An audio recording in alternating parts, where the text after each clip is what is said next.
আমি একটু আপনার নামটা নেই, নামটা কি? না, মোহাম্মদ রাকিবুল আলম।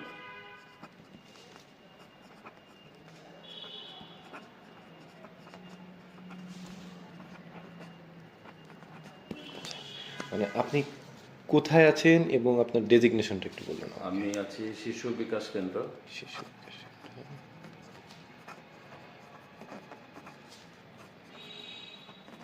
এখানে কি হিসেবে আছেন? ইংরেজি কাম কম্পিউটার টিচার, শিক্ষক।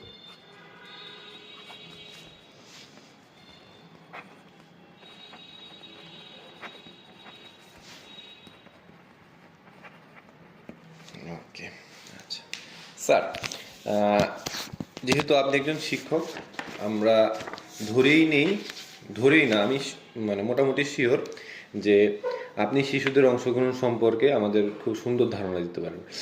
আপনার এলাকায় যারা শিশু আছে তাদের বিভিন্ন সেক্টরে অংশগ্রহণ সম্পর্কে আমাদের একটু ধারণা দেন। তা কোন কোন সেক্টরে তারা অংশগ্রহণ করে, কিভাবে অংশগ্রহণ করে? সাংস্কৃতিক বিষয়ে যে কোনো বিষয়, যে কোনো বিষয়, মতামত প্রকাশ হোক, যে কোনো বিষয় আপনি বলেন। আমাদের এলাকার শিশুরা মূলত মানে শিশু যারা তারা খেলাধুলার দিকে আগ্রহী বেশি। ফুটবল এবং ক্রিকেট এই দুটাতে তারা পারদর্শী এবং তারা অংশগ্রহণও করে। যে কোনো জায়গায় খেলাধুলার প্রতিযোগিতা হলে তারা অংশগ্রহণ করে। এবং মেয়েরা হচ্ছে সাংস্কৃতিক বিষয়ের দিকে ঝুঁকে। এরা যে কোনো প্রতিযোগিতা, জাতীয় হোক বা স্থানীয় হোক, প্রতিযোগিতা, গান, আবৃত্তি, নাচ, এই সমস্ত প্রতিযোগিতাতে তারা অংশগ্রহণ করে থাকে। Thank you sir. স্যার, আপনার কি মনে হয় যে শিশুদেরকে মতামত দেওয়ার মতো এই জ্ঞান ও সক্ষমতা আছে? এই যে যারা আর কি 18 বছরের নিচে আর কি, এদের কি আছে মতামত দেওয়ার মতো জ্ঞান অথবা সক্ষমতা? কি বিষয়ে? যে কোনো বিষয়ে, একটা ফ্যামিলিতে যে কোনো ডিসিশন মেকিংয়ে হোক, স্কুলে একটা ডিসিশন মেকিংয়ে হোক, এদের কি মতামত দেওয়ার সক্ষমতা আছে স্যার? এই বিষয়টা সম্বন্ধে বলবো, তাদের নিজস্ব কোনো বিষয়ে যদি তাদের থাকে, এটা অনেক নিজে সময় থেকে হয় যে আগ্রহ থাকে যে আমি এই বিষয়টা করতে চাই বা করব, জি, সেই বিষয়ে সে নিজে থেকে মত দিতে পারে। জি স্যার। তাছাড়া দেখা যাচ্ছে পারিবারিক কোনো জটিল বিষয়ে তারা মতামতটা দিতে পারে না। ওইভাবে দিলেও দেখা যাচ্ছে যে ভুল একটা ডিসিশন দিয়ে থাকে তারা। আচ্ছা আচ্ছা স্যার। তো নিজেদের বিষয়ের সিদ্ধান্তটা তারা কিন্তু সঠিক দিতে পারে তাদের মন থেকে যদি তারা চায়। জি স্যার। আচ্ছা স্যার, শিশুরা বিভিন্ন সময় বিভিন্ন রকম ডিসিশন দেয়। অনেক সময় হয় পড়াশোনার ব্যাপারে, এইটা না ওইটা, ড্রেস চুজের ব্যাপারে, বিভিন্ন রকম ব্যাপারে তারা মতামত দিতে পারে। স্যার, আপনার কি মনে হয় কোন বয়স থেকে আসলে উচিত এই যে তাদের মতামত গ্রহণ করাটা অথবা তাদের মতামত দেওয়াটা? তাদেরকে ছোট থেকে প্রাধান্য দেওয়া উচিত। কারণ বড়রা সবসময় যদি আমরা তাদের উপরে চাপিয়ে দেওয়া বলতে গেলে মতামত দেওয়া না, চাপিয়ে দেওয়া। তাদের মতামত, তাদেরকে একটু স্বাধীনতা যদি দিই, এটা ছোট থেকে দিলে তাদের একটা মানে বড় হওয়ার ইচ্ছা আকাঙ্ক্ষাটা আরও বৃদ্ধি পায়। যদি আমরা তাদের উপরে চাপিয়ে দিই তাহলে তাদের ভিতরে মনটা সংকীর্ণ হয়ে যাবে। তখন মনে হবে যে আমাদেরকে শুধু ওই বড়রাই মানে হুকুম চালাবে বা হুকুম করবে, আমাদেরকে শুধু মানতে হবে। এতে করে তারা দেখা যাচ্ছে সামনের দিকে আগাতে বাধাগ্রস্ত হবে। স্যার, ওদের মতামতটা আমরা কখন, কোন বয়স থেকে গ্রহণ করবো বলে মনে হয় বলুন তো? কোন বয়সের রেঞ্জটা?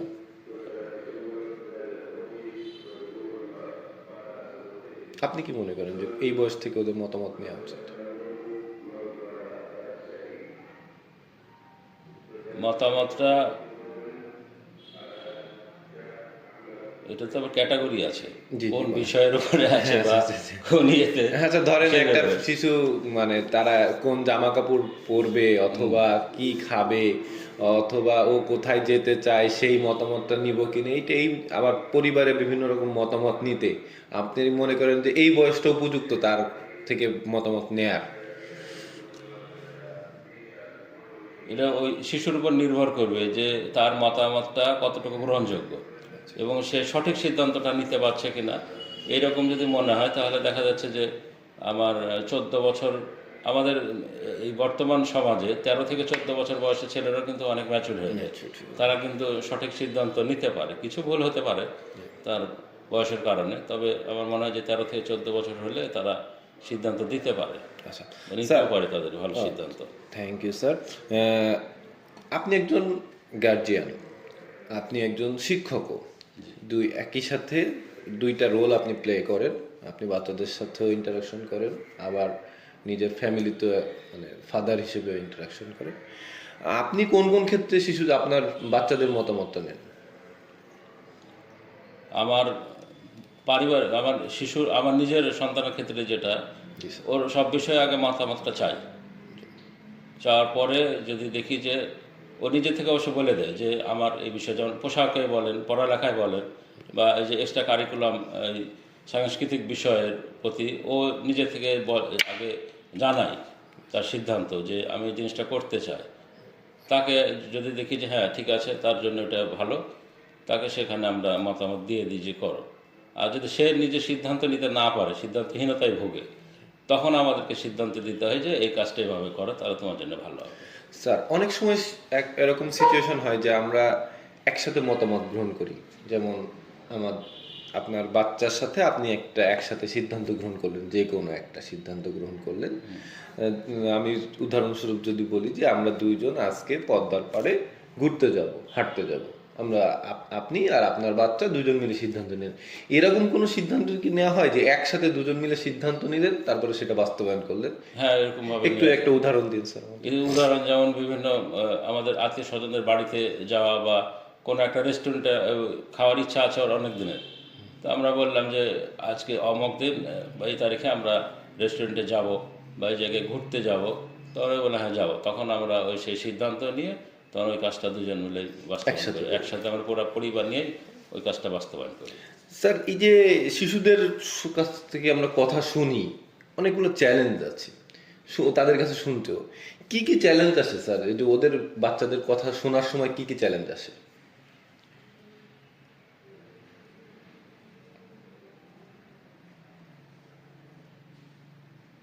চ্যালেঞ্জ বলতে ওরা অনেক সময় কথা বলতে চায় না, তাদের সিদ্ধান্তটা সহজে জানাতে চায় না যে তার মনের ভিতরে কি চায়।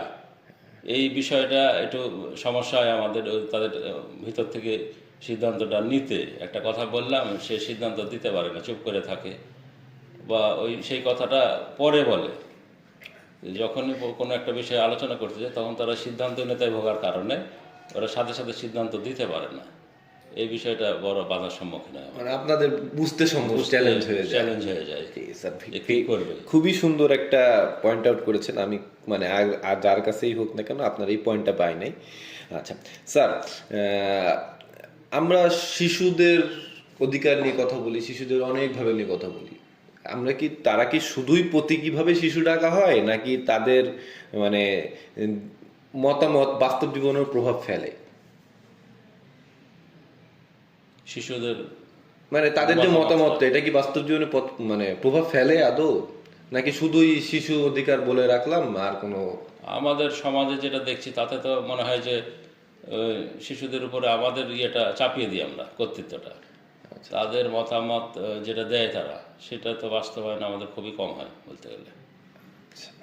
তারা কি চায় সেই বিষয়টা নিয়ে তেমন আলোচনা হয় না আমাদের সমাজে।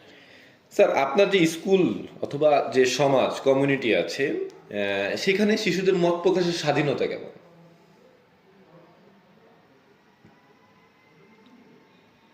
আপনার কর্মক্ষেত্রে? আমাদের কর্মক্ষেত্রে মত প্রকাশের স্বাধীনতা দেওয়া আছে। এটা কেমন, কোন লেভেল আর কি আপনার কিছু মনে হয় তারা কি বেশি মানে ভালো সুযোগ সুবিধা পাচ্ছে মত প্রকাশের জন্য? হ্যাঁ, তারা তো সুযোগ, তাদেরকে বলাই আছে তাদের যে কোনো সমস্যা তারা বলবে, বা তারা যদি কোনো কিছু মানে কোনো বিষয়ে যদি তারা সামনে আগাতে চায়, বা তাদের মতটা, যেমন পড়ালেখার বিষয়ে বলি, 9-এ ওঠার পরে তাদের সিদ্ধান্তহীনতায় ভোগে যে আমরা কোন ইয়েতে যাব, তাদেরকে ছেড়ে দিই তাদের উপরে যে তোমরা সিদ্ধান্ত দাও যে তোমরা কী করবা। আমাদের মাদ্রাসা আছে, আমাদের জেনারেল আছে, আমাদের কারিগরি আছে। আমরা বলে দিই যে কারিগরি যেহেতু আমাদের হাতের কাজ সহকারে আমরা একটা দিকে আগাতে পারি, জেনারেল পড়ালেখা সহকারে এদিকে যেতে পারো। তারপরও তাদের মতামতটা নেওয়ার পরে আমরা সিদ্ধান্ত দিই যে হ্যাঁ ঠিক আছে, তোমরা এই জায়গায় যেতে পারো। স্যার, শিশুদের বিভিন্ন ক্লাব আছে, গ্রুপ আছে, এইগুলা চালাতে গিয়ে কি কোনো প্রশাসনিক বাধা পায়? যে ক্লাব হোক, গ্রুপ হোক, শিশুদের যে গ্রুপ গুলো থাকে আর কি, যেখানে ওরা একসাথে মিলিত হয়, এখানে কি কোনো প্রশাসনিক বাধা পায় আদৌ? না, আমাদের এই জায়গাতে তো ওভাবে কোনো বাধা পায় না। আমরা তো স্বতঃস্ফূর্তভাবে তারা কাজ করে, খেলাধুলা বা সাংস্কৃতিক বিষয়ে প্রোগ্রাম করে, কোনো বাধা আসে না। স্যার, খুব ইম্পর্ট্যান্ট একটা টপিক, সেটা হচ্ছে শিশুদের অনলাইনে অংশগ্রহণ, যেমন ফেসবুক, ইউটিউব, লিঙ্কডইন, তারপরে হচ্ছে হোয়াটসঅ্যাপ আছে, তারপরে আরও বিভিন্ন অ্যাপ আছে, ইনস্টাগ্রাম আছে, যেখানে তারা সামাজিক যোগাযোগ মাধ্যম, যেখানে তারা বিভিন্ন ভিডিও দেখতে পারে, আবার যোগাযোগও করতে পারে, বিভিন্ন মতামত দিতে পারে। এই সম্পর্কে আপনার মতামত কি? এই বিষয়ে মতামতটা হচ্ছে যে শিশুরা যদি বিপথে না যায়, সঠিক পথে থাকে, এটা একটা গুরুত্বপূর্ণ মাধ্যম যোগাযোগের, এবং বিভিন্ন সংবাদ সংগ্রহ করা যায় এখান থেকে। তারা যদি তাদের শিক্ষা এবং তাদের জীবনটাকে সামনে আগাতে চায়, তাহলে এখান থেকে তারা সুবিধাগুলো ভালো অংশটা নিতে পারে, খারাপ অংশের দিকে যেন না যায়, বা এই জিনিসটা থেকে খারাপ কোনো পথের দিকে না যায়, এই জিনিসটা তাদেরকে আবার খেয়াল রাখতে হবে।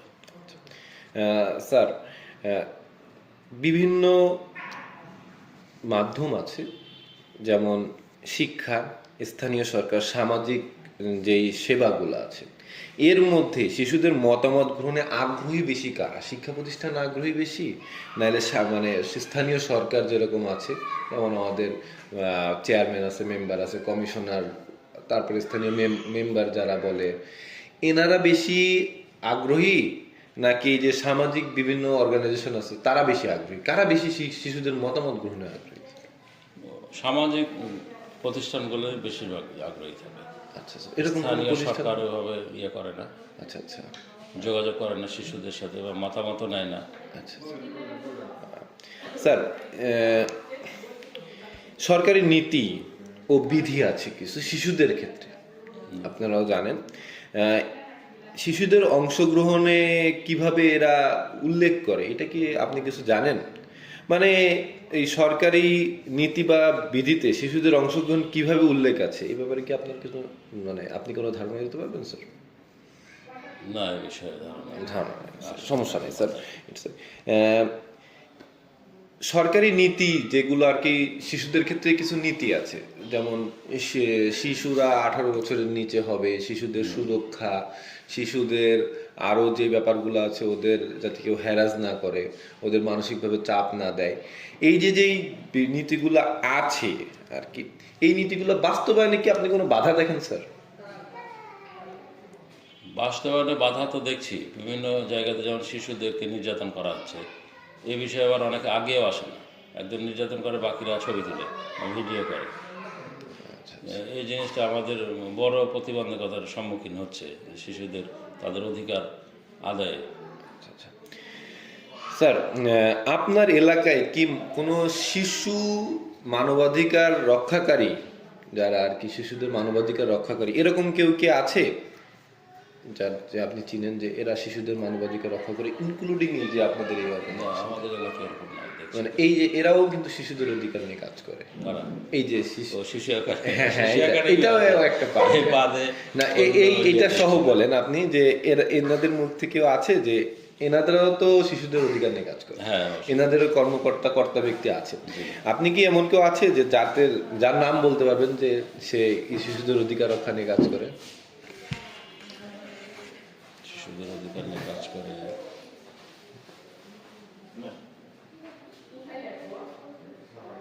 সমাজসেবা আছে একটা, সমাজসেবা অধিদপ্তরে, মানে ওরা করে, তাই তো? ওরা করে একটা। আচ্ছা, আর কি? আর মহিলা বিষয়ক তো ওরা শিশুদের, এরকম স্পেসিফিক একজন ব্যক্তির বলেন স্যার, যার সাথে আপনি পার্সোনালি চিনেন অথবা যে তাকে দেখেছেন, ইনক্লুডিং স্যার হতে পারে, ওনারা কাজ করে। উনি তো আছেনই এখানে, ওনার কথাই বলেন, সমস্যা নেই। আমাদের শিশু বিষয়ক কর্মকর্তা মঞ্জুরুল কাদের, উনি শিশুদের নিয়ে কাজ করেন এবং শিশুদের অধিকারের বিষয়ে দাবি দেওয়া পেশ করেন এবং বিভিন্ন অনুষ্ঠানও করে থাকেন শিশুদেরকে নিয়ে। স্যার, উনি যে শিশুদেরকে নিয়ে কাজ করে, ওনার কি কোনো রকম ঝুঁকির মুখে পড়তে হয়? আমি ঝুঁকিরগুলো একটা এক্সাম্পল দিই, যেমন সামাজিক চাপ আছে, কর্তৃপক্ষের বাধা আছে, অনলাইনে হুমকি আছে, এরকম কোনো ব্যাপারে কি উনি পড়েন বিভিন্ন তা সময়? এরকম সমস্যা উনি করেন না। পড়ে না। আচ্ছা, ঠিক আছে। আচ্ছা, তারপরেও শিশুদের নিয়ে যারা কাজ করে তারা, উনি হয়তো সরকারি পজিশনে আছে তাই ওনাকে কিছু সেফটি গার্ড আছে, জি।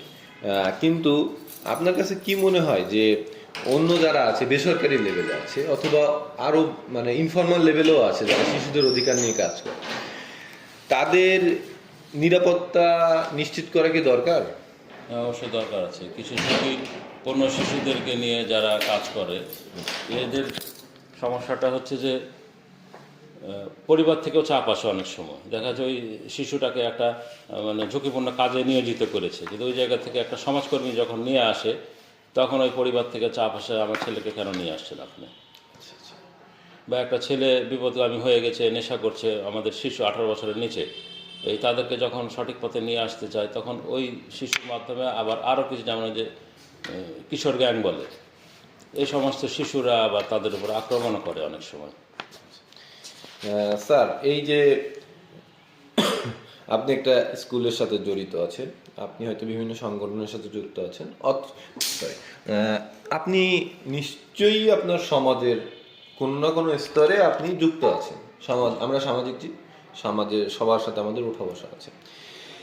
শিশুদের মতামত গ্রহণ করতে আপনার সংগঠন অথবা স্কুল অথবা কমিউনিটি কিভাবে উন্নতি করতে পারে শিশুদের এই মতামত গ্রহণযোগ্য করতে?